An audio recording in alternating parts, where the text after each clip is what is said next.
జనార్దన్ రావు అనేవాడిని తీసుకొస్తారు. ఈ జనార్దన్ రావు అనే వ్యక్తి అక్కడి నుంచి నేరుగా విజయవాడ ఎయిర్పోర్ట్లో దిగేటప్పుడే అడ్వకేట్లతో సహా అందరూ పోయి ముందే మాట్లాడుకున్నారు కదా, అక్కడికి వెళ్తారు.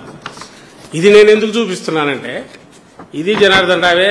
ఆ తర్వాత ఒక వీడియో స్టేట్మెంట్ వస్తుంది, ఇది జనార్దన్ రావు. మీకు ఎందుకు చూపించాలంటే షర్ట్ సేమ్ ఉంది చూడండి. కస్టడీలోకి తీసుకున్నాక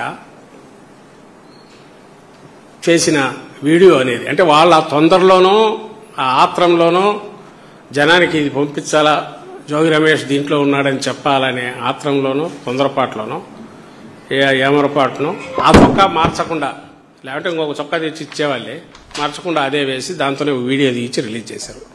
ఎట్లొస్తుంది అది? అసలు అక్కడి నుంచి వచ్చేవాడు ఎట్లా తెలిసింది వీళ్లకు? పైగా మధ్యలో ఫోన్లో అన్ని మొత్తం జయచంద్రారెడ్డి దొరుకుతుంది కాబట్టి ఇన్ఫర్మేషన్ అంతా వాళ్ళ కాంటాక్ట్స్ దొరుకుతాయి, వాళ్ళవన్నీ ఉంటాయి కాబట్టి ఫోన్ బాంబేలో పోయిందని చెప్పారట.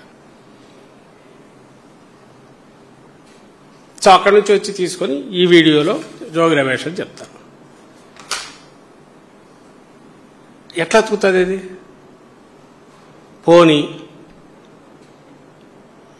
నువ్వు కూడా గుర్తించానని ప్రభుత్వం కూడా జీవో కూడా ఒకటి ఏదో ఇష్యూ చేసింది.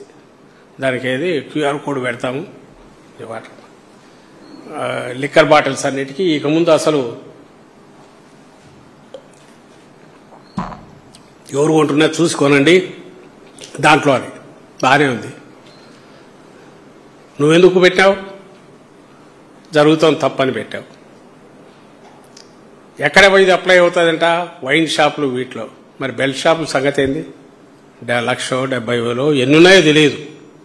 ఎందుకంటే ప్రతి ఇంట్లో ఒక దుకాణం పెట్టుకోండి అన్నారు. ఎందుకంటే ఎంత సేల్ అయితే వీడికి వచ్చే ఆదాయం అంత పెరుగుతుంది, ప్రభుత్వానికి కాదు వీళ్ళకి వచ్చేది. మొత్తం 6 రూపాయలు 7 రూపాయల కాస్ట్ 106 రూపాయలు 110 రూపాయలకి ఎంతకో అమ్ముతారు. ఇప్పుడు ఆ బెల్ట్ షాప్లో మళ్ళీ ప్రీమియం రేట్ కూడా పెట్టేట్టుంది, దానికేం ఎంఆర్పి కూడా ఉన్నట్లేదు. నువ్వెంత తీసుకుంటావో తీసుకో, వాళ్ళు ఎంత తీసుకునే వీడికి 70, 80, 100 వాళ్ళ దీన్ని బట్టి పైకి